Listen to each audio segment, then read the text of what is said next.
Welcome to LaunchCode with Mike and Paul, two industry veterans who will take you on their exciting adventure building their software company from the ground up. Get ready for cutting-edge tech insights, candid stories, and a whole lot of fun along the way.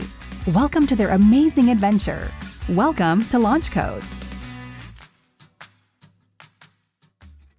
Hello and welcome to the latest episode of Launch Code with Mike and Paul. I'm Paul Schneider. With me is my friend and business partner, Mike Dillon. Mike, how you doing?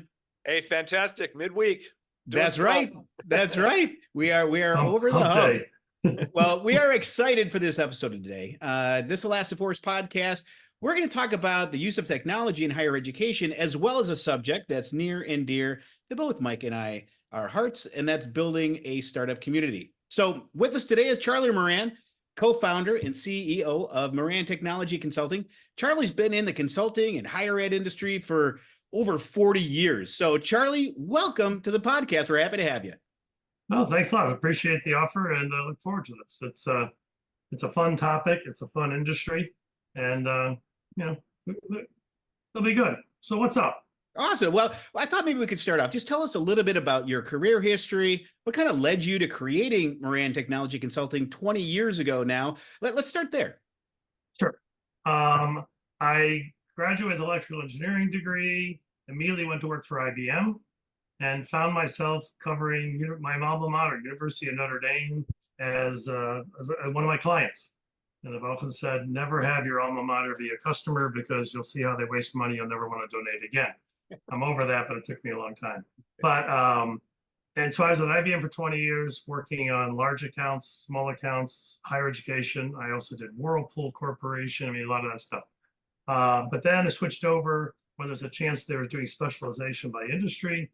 I started up IBM's higher education management consulting practice, IT strategy, assessment, package selection, BPR kinds of things, and ran that for 5, 6, 7 years, and then decided to move along and leave IBM and go out, joined another firm. A bunch of friends of mine from IBM started up, minority-owned firm in Chicago, Blackwell Consulting, and kept going with higher education and did some public sector there too. Strategy work in that across the country. So small schools, big schools. And then the owner of the firm, an old friend of mine, basically said, hey, the firm's getting bigger than I really want to manage. Maybe we should sell off or close some of these practices. And I said, why don't you let us go out to the market and just want to take some of the people and projects and go run them? He said, you want to do that? Fine.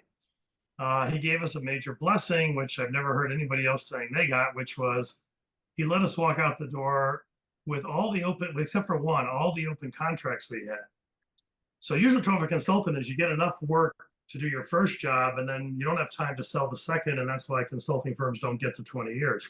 In our case, he gave us enough work that we could have gone for 10 months without having to sell another piece of work, and we still would have payroll paid and all that stuff. So then we got into the higher education space even more, pretty much dedicated to that, and been having fun ever since. So the interesting thing about your story to me is you build a company for 20 years, which that's a long time. And that's a lot of work to get there. Most people, when they get to that point, they sell it, they go retire on a beach somewhere, but you decided not to do that. You decided to make your company an employee-owned company, which is awesome for the employees. It extends the evolution. It creates a legacy for employees to be able to carry on. What made you decide to do that? Well, as anything, when you've been at it 20 years and you're starting to be of an age where they think you should retire, which in my case probably started 30 years ago, aren't you ready to retire yet? And so we were getting approached multiple times a week by various real and fake private equity firms, because if you're in higher education, if you're an equity firm, we have to do ed tech. We have to do ed tech. That's where all the money is. Of course, when you say, what does ed tech mean? They have no idea. They're number pushers, right? They don't know and don't want to know what they're buying. And so we were approached by one that had already owned another company that friends of ours were working at. So that seemed interesting. We went down the path with them, but we quickly came to the conclusion that for professional services companies, where the value of the firm is the output of you and your consultants, it's just people. There's no factories making widgets or any of that stuff. In that space, having private equity firms, which generally, not always, but all the ones I've seen and talked to friends about, they don't really care about your industry. They don't care even what you do when you come to work in the morning. They're just trying to buy 3 or 4 companies, slap you together, and flip it to another private equity firm, typically in 5 years or less. And we came to the conclusion that they didn't really care about the owners and I, the 2 owners who we own the company, and where the people were. They couldn't figure out why we cared about that. Those people are like family to us because some of them have literally been with us since the firm we jumped out of 20 years ago. They were there for several years before that. And just it's really smart, hardworking people. And I always say it's interesting, over 20 years, we've only had 2 employees ever leave us on their own. Wow. And both of them had some personal family issues they had to do. And I think one of them may be coming back within a year or so, which is good. I mean, we've had people we fired who didn't get the work done and stuff. But we had friends tell us all about what's called ESOP, Employee Stock Option Plan, which is a U.S. tax-based system. As a bureaucracy, it sounds scarier than it is because it's a partnership between the IRS and the Department of Labor. Oh my goodness. I mean, it sounds horrible. The answer is they're kind of nothing till our first communication with them is next weekend. We've been out for 3 weeks now since doing this. But what happens is, private equity, they say, okay, you're going to get X millions of dollars. We'll give you this amount up front, and then it'll be an earn out over the next few years if it works. And most people struggle and never get all the earn out piece of it. In this case, we sold the company to a trust, which is set up as a federal pension plan like system. And they gave us IOUs. And so Paul and I we're looking for an outside director to help. But Paul, we're going to keep running the company the next couple of years because we got to fill in just 1 or 2 more slots of somebody to manage the business so we can kind of move along and do something else or go part-time or whatever. But the employees, we sold it to that organization that just got created called an ESOP. And all the employees are going to get free stock shares every year, starting this coming January. So there's not much happening until then. And it's intended for long-term retention. The stock shares aren't worth that much in the first year or so. By year 10, they're worth a lot more money. And it becomes a pretty attractive kind of model. And since they don't have to contribute any money towards it, as the company's more profitable, their shares are worth more, which having employees help with that is a good thing. And they're all pretty psyched about it. Again, because we've seen other people who've been bought up by private equity, and then within 2 years, all those people are like, I need a new job. I got kids I'm trying to get ready for college, or mortgages on new houses. And how does that all work when my company is dissolving around me? We remove that from the equation, at least for now. Now, and by the way, interesting piece of ESOP is all the profits of the company will pay down our notes and give value, but ESOPs don't pay federal income tax. So all that tax money is saved in there, and that becomes part of the value of the employees. And yes, some of it initially is to, pay off Paul and I, but over time, that just continues to build up. So it's a pretty attractive model if you want to do it. It's not for the faint of heart. You got to be able to afford your own gaggle of attorneys and all the rest of that going up front, which we were able to do that. We're not a huge firm, but as bigger firms have more leverage to do some stuff. It doesn't matter. And so we're off the rate. We're not looking back, and it's kind of great. The employees are all psyched. That's awesome. That's really exciting. I knowing you and Paul and many of the consultants, it's like the consultants are excited, enamored, with this whole opportunity for them, and I just think it's great, and it's created quite a buzz in the industry as well, because I really don't know of another company that's gone this route this way with the trust that's then a pension program. So it's absolutely fantastic. So excited for you all. Next question. So you and your company are experts in evaluating software and are always current. What are some of the latest trends you've seen in ERP space for higher education specifically, and what software companies are trying to address, like challenges and things that they may need to address? What are they addressing, and what are they missing? What do you see out there that's still a gap maybe in the portfolio of these software companies? Yeah, and by the way, we do probably half our business is cybersecurity audits and identity management, all that stuff. But in the ERP space, what you're seeing now, and it took them a while, but the big boys, let's say that Workday, Oracle, um, after many of us being on for years, they're running an environment where the servers required and the workload required scales depending upon the work. And all of a sudden, it's like, wait a minute, we can sell to a much smaller school than before, like because it's not going to consume as much Amazon or Oracle resources and stuff. So what we're seeing is Oracle and Workday coming much farther down. I mean, to schools in the 1,500 to 2,500 range. Workday's been a late comer to that, but they're coming in. So it's pretty interesting. So I mean, that's the good news. And they've got some people doing some rapid implementation methodology stuff, in which case some of that works, some of it may not. We have questions about it, but that's okay. The early indications are good, which also is putting significant pressure on everybody else because they didn't really, they never worried about Oracle and Workday. Now, the other part of it is Oracle and Workday are really full function products. But if you think about a coin, if it says it's full function on one side, what's the other side of the coin say? Complex. Yeah, yeah. But it's got to be something that you're set up to manage or somehow manage. I will say there's some firms out there also, which is not the case before, that are going to the managed services business, which you put in Workday, you put in Oracle. They'll start providing some of the report writing skills. They'll provide some of the integration skills. So some of that stuff has been very helpful in the market going from there. You've got some older products that just, don't have the money necessarily to improve it, but they're putting some money in. Ellucian's got, well, they still continue to have the largest market share because they have Banner and they have Colleague. They got bought by private equity. So after I've said some nasty thing about private equity, they got bought by Blackstone. Well, Blackstone's not okay, we got to get this baby in here and flip it and make $1.95. They have a longer term view of it. So it seems they've been willing to put some money in. So you're seeing some user experience stuff from Ellucian you haven't seen before, which is kind of interesting.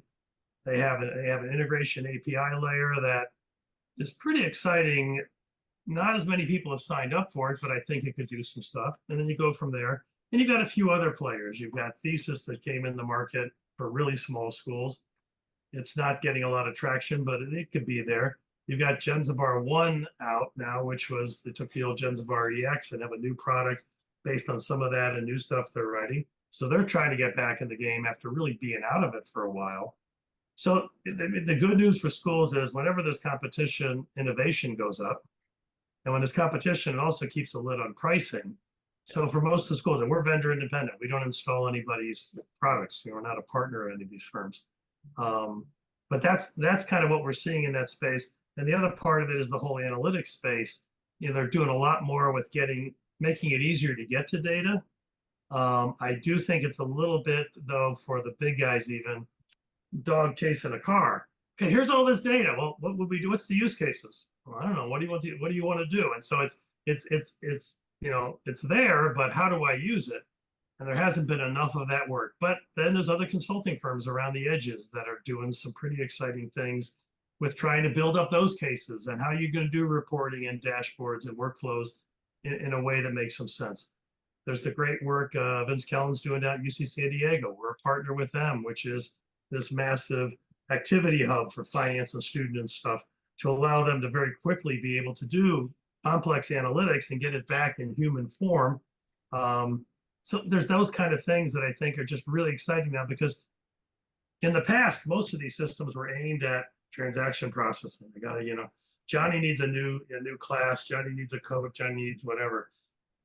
And all that stuff's still there. But they're finally getting to the point of saying, on a mass scale, what's our data telling us? What are the trends there? How do I really improve student success at a mass scale, all the way down to the Johnnies and the Marys and the Susie? There now is getting to all that data and all that thing is getting so much better. It's not there yet. It's got a ways to go, but it's pretty exciting.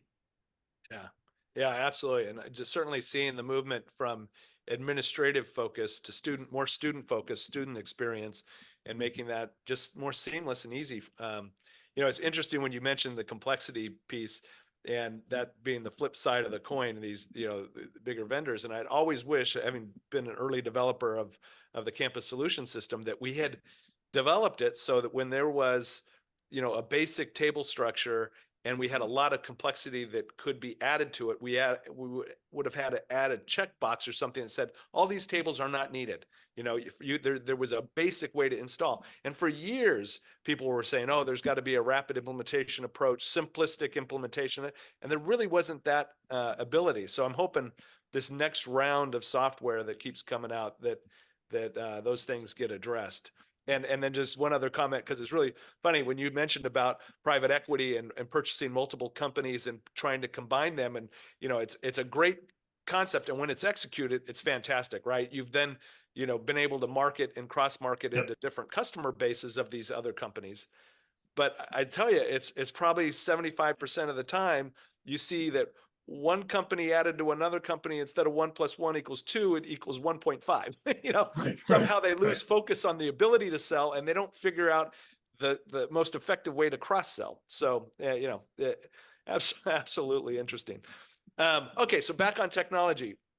The big buzzword of the day, and continues to be, is AI and how it's transforming all industries. How do you see it being used and best deployed in higher education? Yeah, I put one of my LinkedIn posts up, which got a lot of attraction for it, but it was, and it's an old phrase that's been used with many technologies that are being overhyped. But it was, I put a comment up saying, I just got back from a conference. Every vendor has an AI product. 6 months ago, they couldn't spell AI, but they have an AI product. And I said, the reality, I think, is AI is like teenage sex. Everybody thinks everybody else is doing it all the time. And the answer is there's not much really going on. The AI is going to get there, but the trouble is there's just not enough focus on the use cases of how do you do it. And looking at the use cases, as a person, my wife's a professor, and she had a student who put in a paper just a while ago, a couple of classes ago, but that basically it was a question, tell me what you think about this theory, and then tell me how you feel about that. And the person put in the query, did it, and then didn't read the answer. So my wife got this paper back. It was all gobbledygook, and it wasn't really straightforward or anything. But then when the question, at the very end of it, it said, how do you feel about this? And the AI said, I'm not a sentient being. I'm not a human. I don't have feelings. I'm just a machine. And this was submitted as the paper. So how did you know it was AI? I'm always going, oh, goodness. But where do I think AI can fit in? I think, and again, we've been doing some work with AI with UC San Diego Activity Hub. It's a great tool. You can do things like, here's 100 million rows of data. Let's do a query and we'll get it back in 50 milliseconds. So it's very cool. But you still are writing SQL statements. What they're putting now on top of that is an AI natural language thing that would let you be able to talk into it to say, I need this kind of data, this and this, and then it'll come back with stuff, and then you tweak it and tune it. And behind the scenes, it's going to drive the SQL statements to go from there. And that really could improve usability of getting to large scale data for questions. I think that's a great use case. I do think, however, as you start to get into these use cases or these things like, well, we can have it to do counseling for students and stuff. You go, remember that AI that decided to fall in love with the reporter and say that he should get rid of his wife and all that stuff? That stuff still goes on, because a lot of those things still, this is experimental and all that, or we've put in ways to trap this. You can't trap all of that. And so it's still very early, and that's the part that gets a little bit scary. So things like generate SQL statements for analytics, it's kind of hard to say, well, this SQL statement's in love with this SQL statement, so they should do, they should do a join. So it's very, very early. I think there's some cool stuff going on. I do think there's a lot of stuff being labeled as AI that's not. I see a bunch of these, well, expense approval. I went to the EDUCAUSE conference last year. I'm putting my expenses up for this year. And the AI says, oh, this person went last year, different city. Here's the average airfare. That's what they had. Here's this and that. Okay, we're just going to approve it without human intervention. That's really great. How much actual savings of people time did that create? And secondarily, from a use case, give me something that's like really an exciting, it's not a bad thing, but you and I know we could put that in a rules engine and do exactly that same analytics with the rules engines that were out in eBiz and PeopleSoft and stuff years ago. So that's, it's, you could call it AI, it's just, one salesman's, huckster a word to another, but I am really excited to see what the use cases are going to be and see how they are and see how they test them to make sure they don't go wandering off into some of this other nonsense. Yeah. And well, the other ones, which again, one of my wife's friends has seen a paper written by AI, which they're not supposed to do, and then it's giving references, and the references are made up. You've seen these attorneys get in trouble in court, right? Because they submitted a legal brief saying my client is in because of this and this, and the judge calls them and says, the other side, prosecution and we can't find these references. Where did you get these from? And they were made up references. Wow. And that part's still pretty scary and not sure where it's going to go and that kind of thing. But it'll get there. I think it's going to be very helpful in many, many ways. But it's like, take our time. Let's be realistic. Let's not assume that everybody's job is going to disappear tomorrow. And based on people's inability to read what an AI puts out, I think a lot of people may be losing jobs, mostly because they get caught trying to come up with goofy answers from an AI. Yeah. But otherwise, I have no opinion on it. Well, yeah, and we got to keep the podcast to a limited amount of time, so I guess I'm thankful.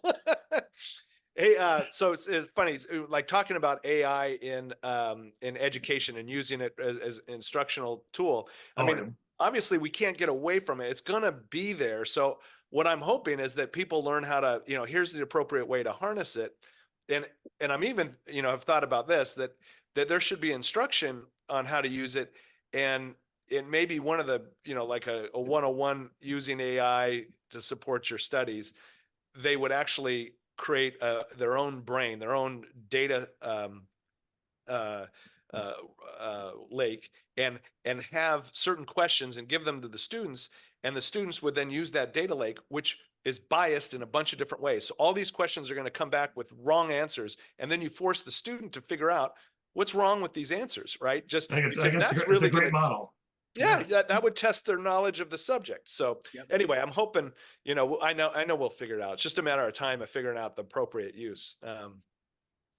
So hey, in addition to AI, which of course is top of mind on everybody, what other technologies are you seeing out there that are maybe emerging, if any, that we should be aware of? I'm not sure it's necessarily new, but what you're seeing now is security is getting more and more focus on it. People are putting money into identity management and those kinds of things.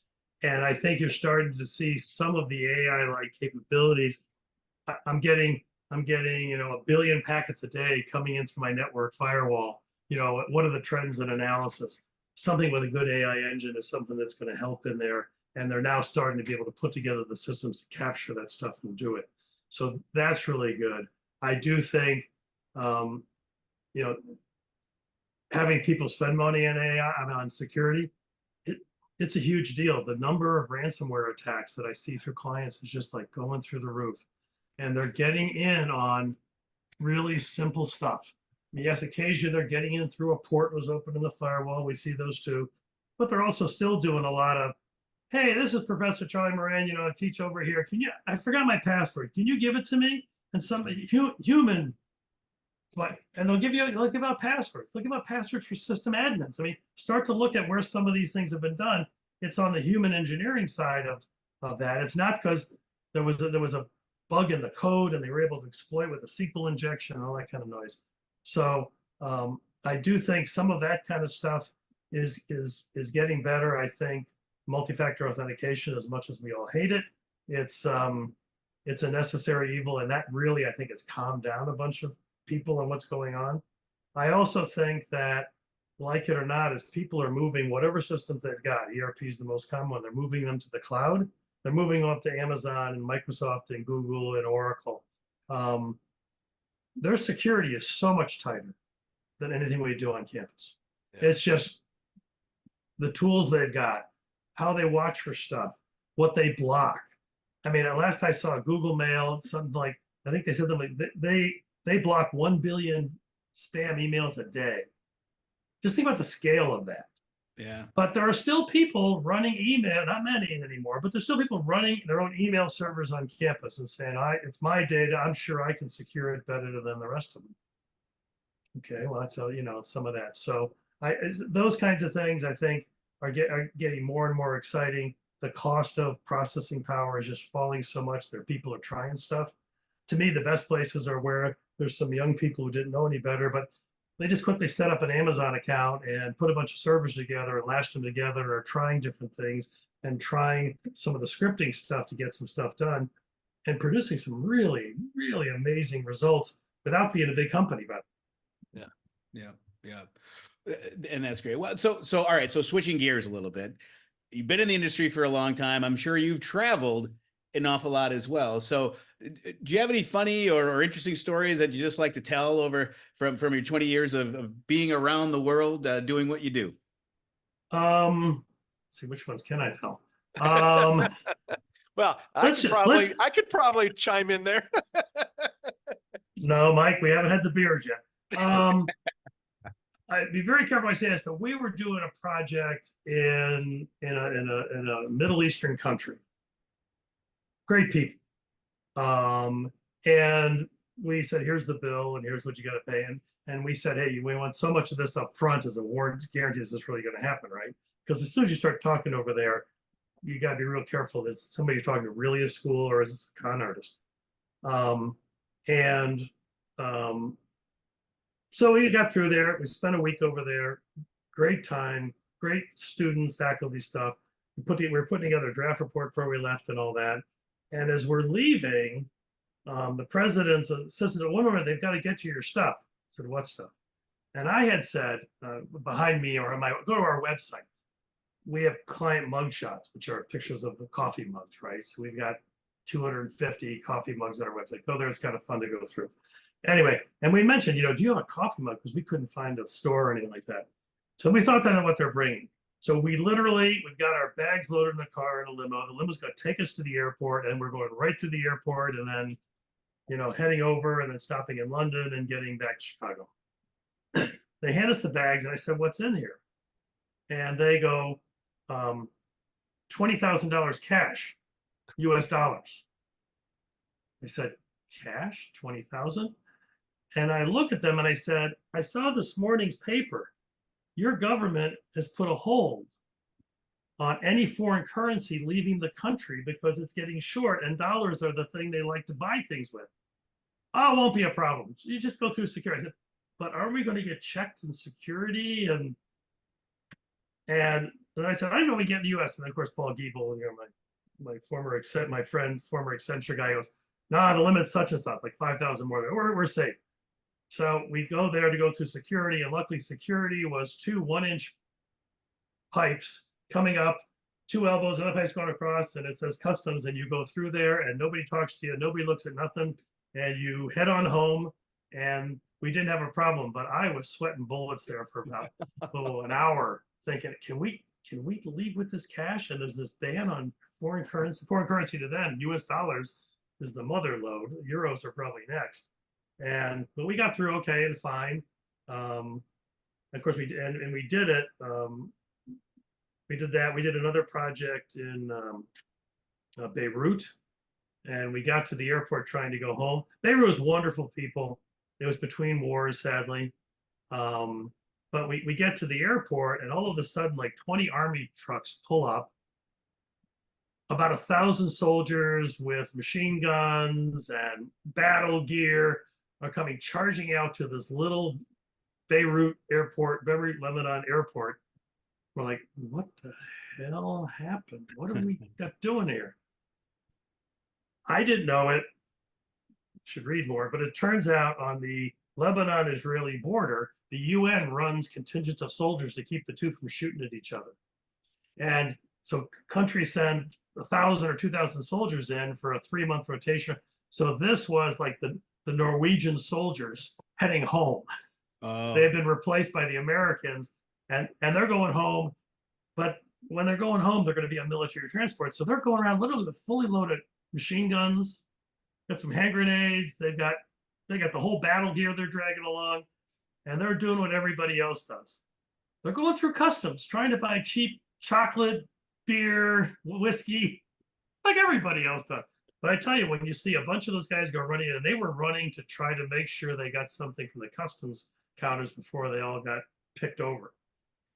It's a little disconcerting to see that. But then we just started laughing about it, and they said, "Well, who are you guys with?" And we had some great conversations, nice people, you know. We got to Scandinavia. You should come up and see us. Sure. Of course, they went down to the military transports, and then we got on, like it was a British Airways plane or something like that. So, and it's fun, except that travel's expensive, and everybody's figured out Zoom and Teams. So the amount of travel we're doing is like significantly reduced. I miss some of that, and I don't miss some of that. It's nice to be home and around. But most consultants aren't road warriors anymore, because clients don't want to pay for it and don't really need to. And so that whole world of being consulting to clients is really changed. So we do like kickoff meetings now for the most part. We're not on site for about anything, and we've done major projects never being near the school. Yeah, I'm an old guy, so I like walking around, have the students there, and that whole atmosphere. You don't get that through Zoom and Teams. You don't. But COVID, I think, really changed that for Yes, all. yes. It showed us that, you can be effective working from home. You can be effective working from home, but there are some things that you lose. How have you seen higher education kind of change after the post-COVID world in regards to not only just their own workforce, but even the consulting companies they work with? Well, we like one of the things our firm does is help people decide what a new ERP they should get and who the consulting firm. We're in the middle of literally, trying to finish negotiations with a big school and a big vendor right now. And the answer is the team's going to come in for a kickoff meeting, and we've built in another 20 trips over the next 2 years for this massive consulting team. It's all remote. Nobody wants to pay for it anymore. Schools have learned they can do most things remote. So it's interesting with consulting firms, contractors, being remote's not that big of a deal.